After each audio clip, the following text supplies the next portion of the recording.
What is happening right now? What is happening right now? What is happening right now? I can't bear to tell you exactly what the hell is happening right now. I'm lost, I'm confused, but we are going to get through this together. Aloha! Welcome to Cyntillating Reviews, and today we will be reviewing episode 4 of Yashahime, Princess Half Demon. Okay. So I personally enjoyed this episode. This was such a fun episode, and I love how we saw just a little bit of awkwardness, but not from Moroha. We saw a little bit of awkwardness from Setsuna, but it was just so funny though. And it's not like the weird awkwardness, it's like, oh, it's awkward, but I still like it though. This episode will be in the style of a podcast, so if you want to minimize my videos while listening to me while doing something else, that is totally fine. I won't be offended. Be forewarned that a spoiler alert is now in effect.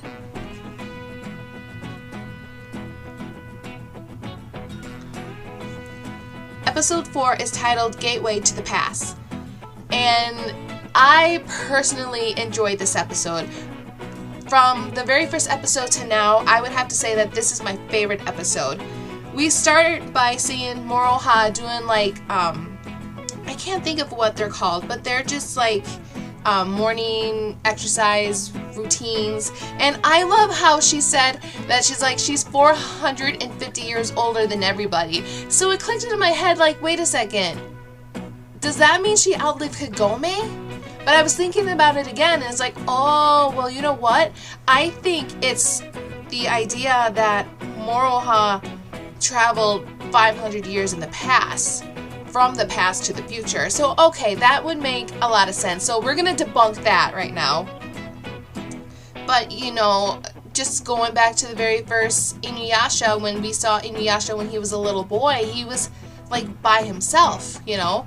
His dad was killed, and we all know by how, and his mother died, leaving Inuyasha all alone. So that just made me think a little bit, but it's like, no, you know what, we're gonna go ahead and debunk it and just have her saying that because of the time difference that would make her older. That would make a lot of sense. And we have the return of Buyo, which I'm very happy to see.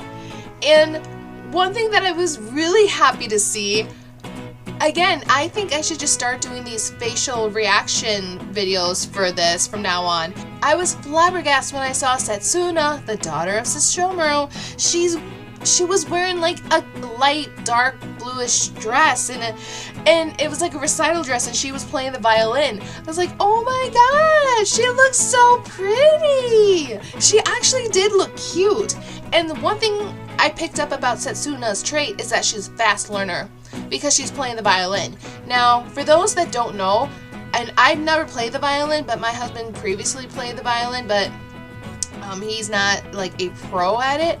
But learning an instrument and just learning something new, you have to take time, you have to take dedication, you have to spend so much of your free time just practicing something. And knowing that Setsuna was able to learn that with ease, that was very impressive. And I just like the small scene that we had with Moroha, Setsuna, and Moroha messes with Setsuna, and she's like, you look really cute in the dress, and she holds up her fist like, I'm gonna punch you. Because Setsuna really doesn't look like the typical girly girl, but she did look cute in that dress though. And I love how Moroha said that they were able to find a way back home, and she literally had to negotiate with Roothead. So in a nutshell, with Roothead has it's tied with the Tree of Ages. So that's how he was able to bring Moroha, Setsuna, and the demon Centipede from the previous episode into the modern era. After some thinking and after just a lot of thought processing, Toa has decided to go back to the feudal era. And even though she was born in the feudal era, her home is the modern world, if that would make any sense. But it's only right for Toa to just kind of go back and to help her sister recover her sleep and have her have dreams again. And the one thing that I kind of thought about that they never really discussed was the idea that when Grammy, or Kagome's mother, said, give Kagome my warmest regards, Moroha said, yeah, sure, but I don't really know her. Isn't it awkward how never once did they bring up Inuyasha and how he's doing? That's kind of unusual. I mean, if I had a kid tomorrow, let's say, and my kid goes to their grandparents and say how they're doing, how's your dad doing, how's your mom doing, they, I would want them to kind of respond in a way to where it's not, I don't really know them, or I don't know her, or I don't know him. But that's what I saw in this episode. It's like, okay, are we not going to get any notice about Inuyasha? Okay, sure. We'll move forward and hopefully something will turn up there. After Moroha says, take us back to the feudal world and we'll give you the rainbow pearls, which she obviously lied out of her butt about, the girls wound it up in, I want to say it's like a middle point. It wasn't exactly the feudal world, it wasn't exactly the modern world, but it looked like to be the middle. They looked like they were inside the tree. And lo and behold, everybody's freaking out, but here's a reason why. Kikyo made her appearance, but it wasn't Kikyo. In fact, it actually turned out to be like a physical form of Kikyo. It was actually the Tree of Ages speaking to the girls. And how the Tree of Ages was able to get Kikyo's form was because going way back in the very first episode of Inuyasha, the arrow of sealing which Kikyo fired to put Inuyasha to sleep, the arrow impaled Inuyasha on the tree. Therefore, the Tree of Ages was able to take form of Kikyo because of that arrow. So, as we kind of figured out like a long time ago, or for those that are just discovering it, the Tree of Ages is alive. And the Tree of Ages is asking for assistance to help defeat Kirin-Maru, who, kind of like Sesshomaru, he takes over the lands of the east, and it's harming the tree and everything. And this is where the Tree of Ages makes that confirmation to everybody, including Moroha, that Setsuna and Towa are the daughters of Sesshomaru, and it is asking for assistance to defeat this Kirin-Maru. Setsuna just came up straight up and flat out refused to help the Tree of Ages. In a nutshell, she said, why should I take care of his problems? I don't even know who Sesshomaru is. And that's a good point. And if you can recall, Setsuna really didn't like the idea that she was a half-demon. And that just kind of bothered her a little bit. So I don't know, maybe if it had something to do with it again, or because she just really doesn't want to take care of somebody else's problem, which makes sense. The Tree of Ages then goes about the idea that Kirin-Maru is the one demon Sesshomaru cannot defeat. And that was kind of a shock to me. What was more of a shock to me was that Sesshomaru no longer owns title of great dog demon.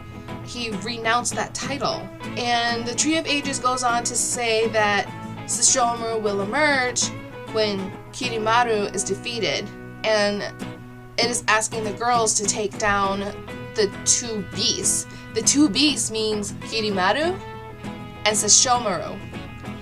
And there's a good possibility that those two can be defeated at the same time.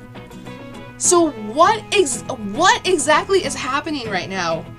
Now Towa is stepping up and saying, no, we're not going to do this, because even though she doesn't know Sesshomaru, that's still her father. So both daughters are saying no to this. Moroha is just in a complete, what's going on, just like reaction time. The root head appears, it's going after the girls and the rainbow pearls that they have. And this demon energy blade that comes out of Towa's sword, and this power that she had, and it summoned a giant blue dragon. Now, right away, immediately, I said, what the flying hell is happening? It was almost similar in looking to the Dragon Strike, but the Dragon Strike is it's from the Tokijin sword, and that's just going off topic. We're not going to discuss that. So after the fight with Roothead, all the girls return back to the feudal world, and we get the final scene where we see the Tree of Ages still into the form of Kikyo and looking at the tree, and she says, for now we'll let it sleep, and the shot pans up and we see a grown Rin, and standing behind the apparition Kikyo / Tree of Ages is Sesshomaru as he turns around and walks away. What is going on right now? So there you have it, ladies and gentlemen. I think, and just from looking at this now, we did get our hidden confirmation that Rin is the mother of the twins Towa and Setsuna. I'm just a little bit against that, but you know what? I'll get over it. But the point is, though, is that we have our answer now. Yeah, that's just weird. So the preview of the next episode, titled Jakotsumaru of the Red Bone Palace, we get a return of a few familiar faces. We see Miyoga, and I see a little bit of Miroku there. And what is happening with Moroha's, feature at the end? Her eyes changed. It was like a dark demonic energy, like how when Inuyasha, his demon blood would just consume him. I think this is exactly what's going on with Moroha.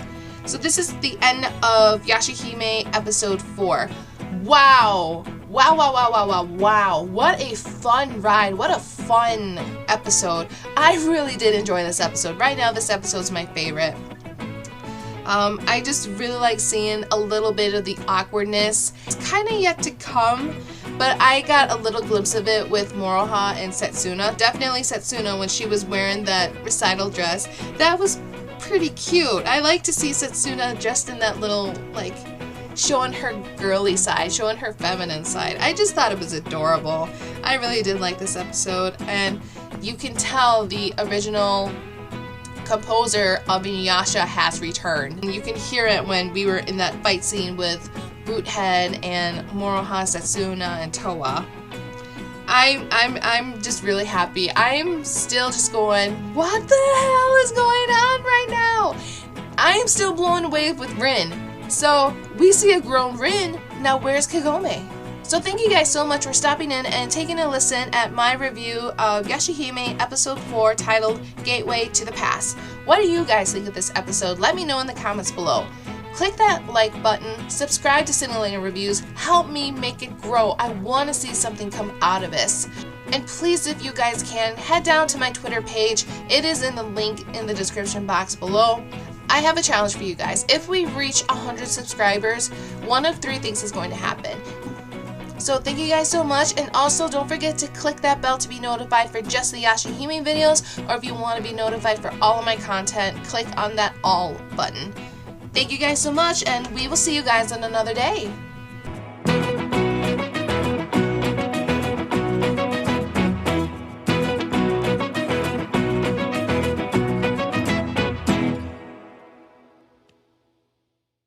Our simplest prevention is our biggest protection.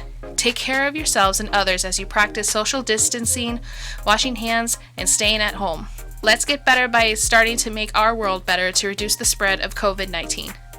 See you later on another day.